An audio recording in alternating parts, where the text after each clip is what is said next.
ഇത് ബേപ്പൂര് ഹാർബറാണ് കേട്ടോ. മീൻ വാങ്ങിക്കാൻ വേണ്ടി ഞങ്ങളിന്ന് അവിടേക്ക് പോയതാണ്.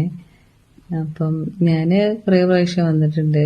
പക്ഷെ ദക്ഷുവിന് ഇതുവരെ കാണിച്ചു കൊടുത്തിട്ടില്ല. അപ്പം ദക്ഷുമോനൊന്ന് കാണിച്ചു കൊടുക്കാന്ന് പറഞ്ഞിട്ട് ഞങ്ങള് രാവിലെ തന്നെ ഇറങ്ങിയതാണ് കേട്ടോ.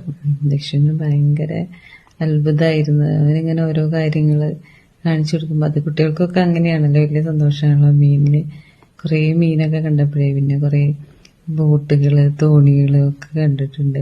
ഇപ്പൊ അതാ തിരക്കൊക്കെ കുറഞ്ഞിട്ട് ഞങ്ങൾ കുറച്ച് നേരം വൈകി പോയിട്ടുണ്ടായിരുന്നു.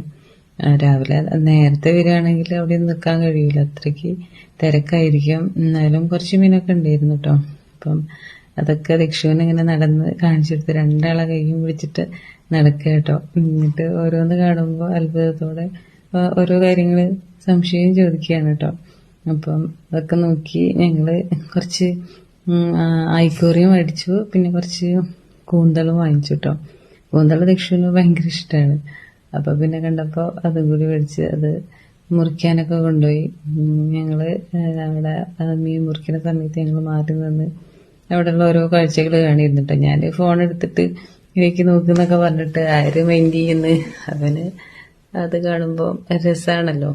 ഇങ്ങനെയൊന്നല്ല കേട്ടോ, ഭയങ്കര തിരക്കാണ് ഉണ്ടാവുക. അതിപ്പോ കുറച്ച് തിരക്ക് കുറവായതുകൊണ്ട് ഞങ്ങൾക്ക് ഇങ്ങനെ നടന്ന് ദക്ഷുവിന് കാണിച്ചു കൊടുക്കാൻ കഴിഞ്ഞു. കുറേ മീനുകളുണ്ട് കേട്ടോ. കുറേ മീനുകളൊക്കെ ബോക്സിലാക്കിയിട്ട് കൊണ്ടുപോകുന്നുണ്ട്. ഇവിടുന്ന് ഓരോ സ്ഥലത്തേക്ക് കൊണ്ടുപോകുമല്ലോ, പുറത്തേക്കും പുറം രാജ്യങ്ങളിലേക്കും ഒക്കെ കൊണ്ടുപോകുമല്ലോ. അപ്പം അതിൻ്റെയൊക്കെ ഓരോ തിരക്കുകളും കാര്യങ്ങളും ഒക്കെയാണ് കേട്ടോ അവിടെ. നിന്നിട്ടുണ്ടെങ്കിൽ നല്ല രസമാണ് കൊണ്ടുപോകുന്നതും ഒക്കെ കാണാൻ നല്ലൊരു കാഴ്ച തന്നെയാണ് കേട്ടോ. ഞങ്ങൾ കുറച്ച് നേരം അവിടെയൊക്കെ നിന്നിങ്ങനതാ കുറേ ബോട്ടുകളുണ്ടാവും. ആ ബോട്ടുകളും ചെറിയ തോണിയൊക്കെ ഉണ്ട്.